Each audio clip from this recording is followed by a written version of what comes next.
So, just a trigger warning, this particular episode will be talking about trauma.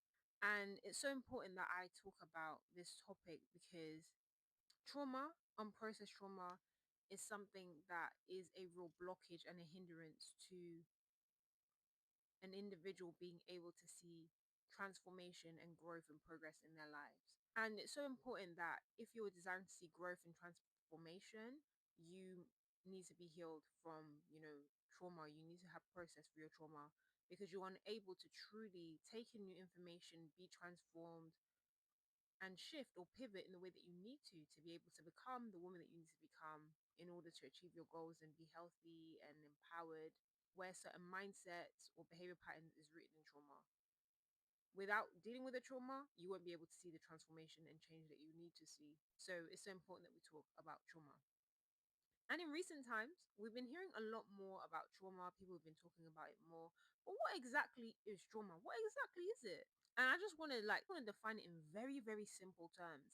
And it's just basically any event that causes distress or disturbance to an individual can be classified as traumatic. The only thing is that these traumatic experiences are on a spectrum. There are some traumatic situations that are very extreme and cause great impact to an individual, and there's some on the spectrum that may not be as intense or as severe, but it still nonetheless causes distress or disturbance to the individual. It could be one traumatic major situation or experience, or it could be something that happens over time. However, just because a certain situation or a certain traumatic experience may be more severe than another, it doesn't mean that we dismiss it. At the end of the day, we are to care about the individual, and at the end of the day, whatever they have experienced has caused them distress or disturbance. It has dysregulated them. We are not to dismiss a situation that someone has gone through because we don't feel like it's severe or not.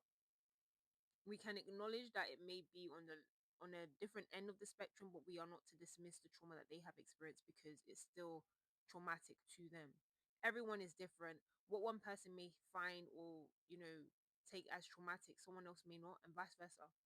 Everyone is different. Their capacities, temperaments are different, and so what they experience as trauma or what is traumatic to them and their nervous system will be different and can be different to another person. The trauma can have lasting effects on a person or it could be short lived. However, it still causes distress and disturbance to that individual. And regardless of what the experience in itself is, the trauma can cause significant wounds and significantly impact a person's mindset and perception and even physical responses. So it's so important that you process and heal to be able to be free from it so you can be able to now be in a regulated state, bring yourself to a place of safety, and so you can now be able to receive new information and heal. I just want to say, when going through the process of healing and like processing through trauma, it's so important that you have someone who has the emotional and mental capacity to help you process through it.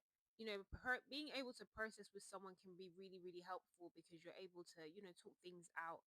And sometimes in certain situations, when you are going through that active process of healing, speaking about what you've gone through can be a form of healing itself. It frees you, especially if the trauma that you experienced brought about shame. And when you process with someone who has the capacity and the wisdom to help you navigate through what you're navigating through and heal, they're able to, see blind spots that you may not have been able to see, which helps you to become more mindful and self-aware. They're able to help you shift your perspective and identify where certain mindsets that had been formed or responses as a result of that trauma that wasn't good, that was toxic. They're able to identify that, call it out, and help you, bring your mind in alignment with what is actually good and what is actually true. Sometimes it really helps having someone there, but it's so important that it's the right person. And this could be a therapist or someone that you know and have seen from their actions and the way they carry themselves, that they have the emotional maturity and capacity to help you. Depending on the situations, it could even be your parents, it could be like an older sibling, it could be a mentor, a coach, someone, like I said, who has the emotional and mental capacity to help you and maturity to help you process through whatever you need to process through.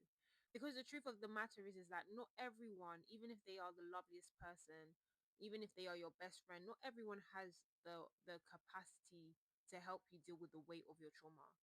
And it's so important that you find the right people that can help you process through your trauma and navigate it through it, so you're not left disappointed or even left in a position where you were even more traumatized because of their response to what you were dealing with, or like finding that certain expectations weren't met as you are trying to go through that process of healing. Not everyone will be able to handle the weight of your trauma or be able to help you process through it, and it doesn't mean that they're horrible people, it doesn't mean that they're bad or they're not for you.